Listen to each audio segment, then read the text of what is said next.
तारा के बुला के दूसर लड़की से शादी करे के कोनो इरादा ना रहे।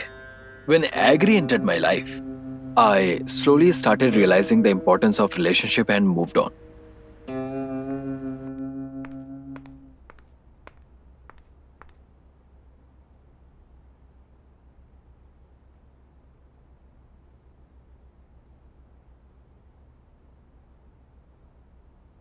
Tarang, where is your passport? घर पर बा। I want to see it, so bring it next time. तोहके काहे देखे के बा? Come on, I don't think I owe an explanation to you. If I say, just do it. तू अपन हुकुम एग्री पे चलैहा। वो तोह पे बहुत ज्यादा भरोसा करेली। Actually, वो हमरा पे भरोसा ना करेली, बहुत शक करेली। ऐसन का है? अब हमने के बीच का चलत बा? ओकरा शक बा के हमने के दोनों एक दूसरा से प्यार करेनी, लेकिन ओकरी बात के एहसास में नहीं कि even if I love you now, इसे का बोलत बारे तू? if at all, just if at all, for discussion purpose. Look, even for discussion purpose, I will not be your mistress Agni. You know, एको लड़की की जिंदगी हमार वजह से बर्बाद हो रहल बा, ये हम बिल्कुल ना चाहत बानी अग्नि। I'll be better out of your life. हमार कोनो ऐसा इरादा नहीं है, लेकिन ओकरे गलत फहमी बा और दरअसल ओकर बिहेवियर तनको सा भी कंफर्टेबल नहीं है। Let's leave this topic. We have discussed enough. I don't want to be a problem in your life. Now, next week Australia जात बानी। पागल, why you want to rush up? Because of this? ना, सोच समझ के बोलत बानी। And I'm sure she will be happy. Yeah, she will definitely will be. Okay, how about lunch tomorrow? ना चाहिए, पहले ही बहुत प्रॉब्लम हो चुकल बा। Come on, Tarang, just 3 of us at my house. Nothing doing. Actually, I prefer not to see you again in my life. हमके थोड़ा दुख तो हो रहल बा, but I want this way, as I can't make Agri unhappy. Tarangini भी तहरा बारे में सोचतिया और तू लोग पे शक कर रहल बाड़ू। शक होके चाहे ना होके सेफ तो रहे के चाहिए ना। तहार प्लान का बा? ई तरह से स्पाई ही करत रहबू? अगर उनके बीच ऐसन कुछ भी ना भय जैसन तू सोच रहल बाड़ू तो का करबू तू? ऐसे में गड़बड़ हो जाई। कुछ ना होके इसे भगवान से प्रार्थना करतानी। हम अग्नि के केहू के साथ शेयर ना कर सकेनी। हमार जानकारी में वो हमरा के कबो धोखा ना दी ही। तरंगिनी से बात करते भी हमरा बारे में ही बात करेला। I know he loves me more than anything. बाकी हमरा बस एक ही बात के डर बा, ओकर जगह केहू और लेके रहती तो शक ना करती। बाकी वो तरंगिनी के बहुत पसंद करेला।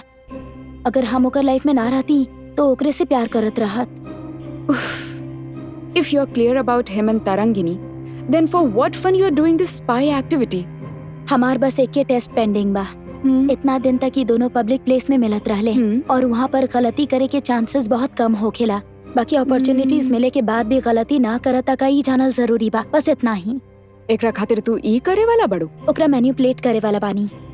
वो खुद एगो मैनिपुलेटर बा, तू ओकरा मैनिपुलेट कैसे करबू? इतना दिन तक हम ओकरा मैनिपुलेट करल बानी, ये बात ओकरा पता ही न चलल। तू बहुत कुछ सोच रहल बाड़ू, बहुत कुछ बोल रहल बाड़ू, आखिर में खुद अपना ही पैर पे कुल्हाड़ी मत मार ली हा। ऐसन कुछ ना होखी। I have planned everything.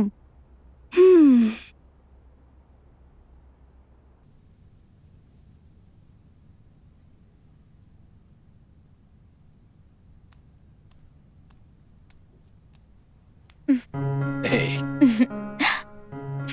Oh. का बात बा इतना सैड लगा ताड़ा? ना, हम तो नॉर्मल ही बानी। हम तो हर वाइफ बानी और तरह देख के दिल के हाल बता सके नहीं। ओके, हम अभी कोना बारे में सोचा था नहीं बतावा। तरंगिनी के बारे में सोचा ताड़ा, सही कहानी ना? तू कैसे पता लगा लू? पहुंचल चीज बाड़ू। I'm learning to read minds now. ओके, अब हम कोना बारे में सोचा था नहीं। का हो सकेला? ऑस्ट्रेलिया जाए वाला बाड़ी ए बारे में सही कहानी ना? Seriously, you're amazing. अच्छा डेवलप कर गई बाड़ू तू। That's nothing. हमरा कनो बेवकूफ ना बना सकेला।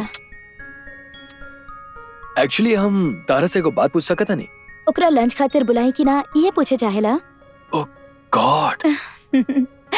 हम जॉन भी सोचा था नहीं तारा पता चल जाता। तनी बतावा कैसे पता चला था तारा? हम कहनी ना, हमरा सब कुछ पता बा। हमके बेवकूफ बनावे के बारे में सोची अभी मत। पागल, ना तारा के क्यों बेवकूफ बना सकता और ना ही तू वैसा लड़की बाड़ू। ई डर रहे के चाहिए। ठीक बा, लंच खातिर ओकरा के बुलाई कि ना? बुला ला, खाना तू ही बना लिहा, चली ना तरह के। हम्म, ठीक बा। वैसे तू अचानक इतना अच्छा कैसे बन गई? हम अच्छा इंसान नहीं की, हम बस चाहता नहीं कि तू कैसे भी खुश रहा, यही से मान गई नहीं। और का करबू तो हम खुश रह, पता बना।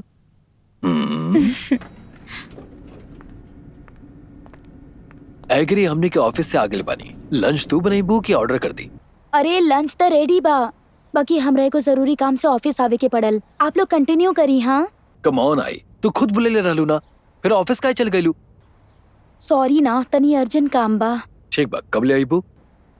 लगता हमरा के लेट हो जाई, रात हो जाई, बाकी तू दोनों कंटिन्यू करा ना। ओके बाय, आजा। सिट। तब बतावा, जूस और समथिंग? कुछ ना चाहिए, तू बैठा।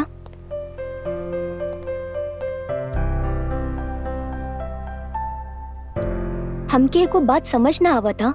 एग्री लंच खातिर कहली और फिर वो चल गईली। कहीं ऐसा त ना कि ओकरा के हमार आवल पसंद ना। हमरा भी समझ में नहीं क्या आवत। वो खुद तारा से मिले के चाहत रही, यही से वो लंच पे बोलेली। और अब वो खुदे जा नहीं की, हमरा भी बिल्कुल समझ में नहीं क्या आवत। कबो ओके बोलेली, कबो शक करेली। इनफैक्ट वो कल रात के भी बिल्कुल नॉर्मल रही। का वो पहले से ऐसने रहली या हमार आवे के बाद हो गई बाड़ी ऐसन? पहले वो अच्छा रही, तारा आइला के बाद ही वो ऐसा बिहेव करत रही। In the recent days behaviour extreme हो गई बा।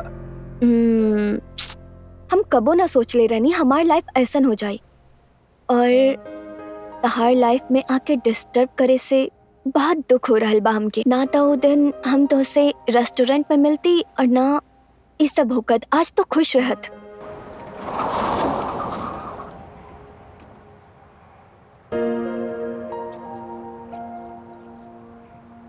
Come on, everything happens for a reason and that reason is for good.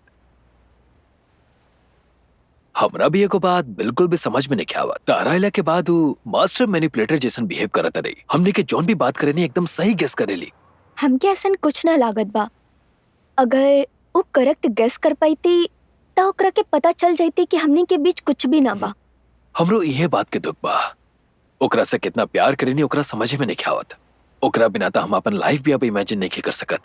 पता बा, आई नो। वो भी तोहरा से बहुत प्यार करेली, तभी ऐसन बिहेव करेली। हमरा भी समझ में आवता, बट अगर वो समझ जाई तो अच्छा रही।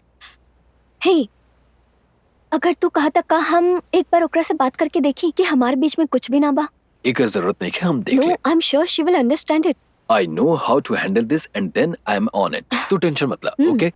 अच्छा, हम तारा से पासपोर्ट मंगले रानी, ले ली पड़ू का? दिया तनी? हाँ, लेके आयल बानी।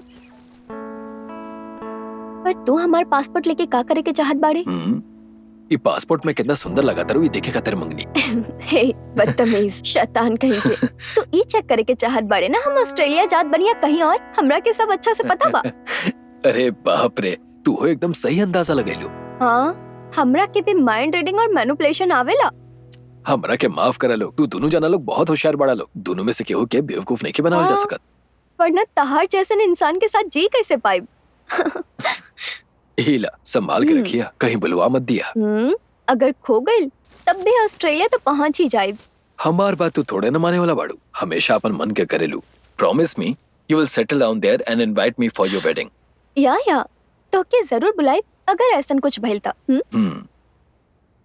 ठीक बा, ओके। बात में काफी समय निकल गई, चला खाना खाए के। एक बार एग्री के फोन करके देखा ना, हमने साथ में खाना खा ले। हमरा नहीं लगत कि वो आवे वाला बाड़ी। चला आजा। एक बार ट्राई तो करके देख सकेले ना। जोन कहते ने ओकरा में से एक और बात सुनबो कि ना? तू जे बोलत बाड़े वो हम ना सुनब, हम जे बोलत बानी तो के सुने के पड़ी। Some people will never change.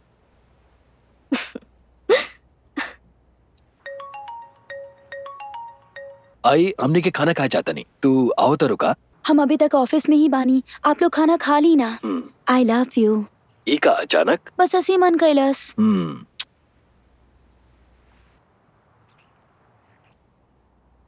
चला हमने के खाना खाए के उन्हें हाँ? खियावत। ओके।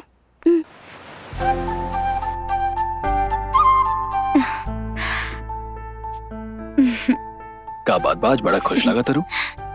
हमरा से लकी दुनिया में केहू लड़की ना हो सकेली। और ऐसन का है? अरे काहे ना तो तोहार जैसन हस्बैंड इतना केयरिंग, लविंग, लॉयल। लॉयल ई कब भाई? काल तक ले तो हमरा और तारंगनी पर शक करत रहलू हुआ, आज अचानक का हो गई? हम हमेशा से ऐसने बानी।